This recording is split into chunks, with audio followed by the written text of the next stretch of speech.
ఎంసెట్ కౌన్సిలింగ్‌లో చిన్న మిస్టేక్ జరిగినా నెక్స్ట్ 4 ఇయర్స్ రిగ్రెట్ అవ్వాల్సిన ఛాన్స్ ఉంది. సో, అందుకే ఈ టాప్ 5 మిస్టేక్స్‌ని అవాయిడ్ చేయండి. Hey guys, welcome back to the channel. ఈరోజు మనం వీడియో టాపిక్ ఏంటంటే ఎంసెట్ కౌన్సిలింగ్‌లో అందరూ చేసే కామన్ మిస్టేక్స్ ఏంటో చెప్పబోతున్నాను. దీనిలో లాస్ట్ మిస్టేక్ అయితే అందరూ చేస్తారు. మీరు చేసే ఫస్ట్ మిస్టేక్ ఏంటో తెలుసా? ఫ్రెండ్స్ ఏం తీసుకుంటే ఆ బ్రాంచ్ తీసేసుకోవడం. సో, మా ఫ్రెండ్ ఈ బ్రాంచ్ తీసుకున్నాడు, సో నేను ఆ బ్రాంచ్ తీసుకుంటాను అనుకోవడం. సో, అలా తీసుకోకండి. ఎందుకంటే మీ బ్రాంచ్ సెలక్షన్ అనేది మీ ఇంట్రెస్ట్ బట్టి ఉండాలి. బ్రాంచ్ని రీసెర్చ్ చేసి దానిలో జాయిన్ అవ్వండి. మీరు చేసే మిస్టేక్ 2 ఏంటంటే ఓన్లీ కాలేజ్ నేమ్ చూసి జాయిన్ అయిపోవడం. కాలేజ్ ఎలా ఉంది, దానిలో ప్లేస్మెంట్స్ ఎలా ఉన్నాయి, దానిలో ఫ్యాకల్టీ, ల్యాబ్స్, అలాగే జాబ్స్ ఎలా వస్తున్నాయి అవన్నీ చూసి జాయిన్ అవ్వండి. మిస్టేక్ నెంబర్ 3 ఏంటంటే ఒక బ్రాంచ్ గురించి పూర్తిగా తెలుసుకోకుండానే దానిలో జాయిన్ అయిపోవడం.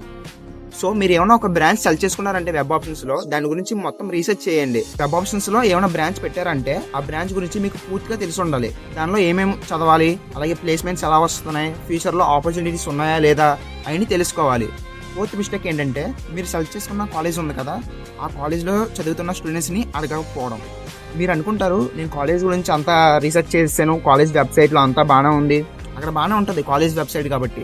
అసలు ఆ రియాలిటీ ఏంటంటే ఆ కాలేజ్లో చదివే స్టూడెంట్స్ మాత్రమే చెప్తారు. ఒకసారి మీరు జాయిన్ అయ్యే కాలేజ్లో స్టూడెంట్స్ని అడిగి కనుక్కోండి. 5th మిస్టేక్ ఏంటంటే హైయెస్ట్ ప్యాకేజ్ చూసి కాలేజ్లో జాయిన్ అయిపోవడం. సో, ఇది అందరూ కామన్గా చేసే మిస్టేకే. ఆ కాలేజ్కి ఒకవేళ హైయెస్ట్ ప్యాకేజ్ వస్తే చాలు, సో ఇక్కడ చదివితే మనకు కూడా హైయెస్ట్ ప్యాకేజ్ వస్తుంది అనుకోవడం మూర్ఖత్వం. నేను ఎందుకు ఇలా చెప్తున్నానంటే ఆ హైయెస్ట్ ప్యాకేజ్ ఒకరికైనా లేకపోతే ఇద్దరికైనా వస్తుంది. అసలు మీరు ఏం చూడాలంటే కాలేజ్లో జాయిన్ అయ్యేటప్పుడు యావరేజ్ ప్యాకేజ్ ఎంత, ప్లేస్మెంట్ పర్సంటేజ్ ఎలా ఉంది, అలాగే కంపెనీస్ అనేది రెగ్యులర్గా వస్తున్నాయా లేదా అని చూడండి. నా కంటెంట్ మీకు నచ్చితే సబ్స్క్రైబ్ చేసి బెల్ ఐకాన్ ఆన్లో పెట్టుకోండి.